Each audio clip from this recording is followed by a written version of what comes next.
MOH BARM naglunsad ng isang kampanya upang labanan ang sakit na dengue ngayong tag-ulan na naman.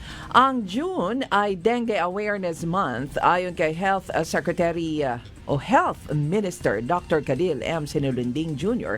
na nanawagan din sa publiko na makipagtulungan sa gobyerno para labanan ng dengue. Simple lamang ang papel na pwedeng gawin ng publiko na may positibo ding maidudulot sa tahanan at pati na sa kapaligiran. Ito ay linisin ang mga lugar na pwedeng tirahan ng mga lamok na may dalang dengue.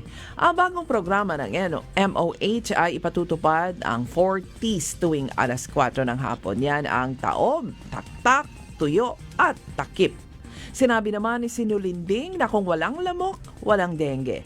Kaya't linisin ang kapaligiran at buhay ay protektahan. Sa Cotabato Regional and Medical Center, isang pasyente lang ang nakakonfine dahil sa dengue.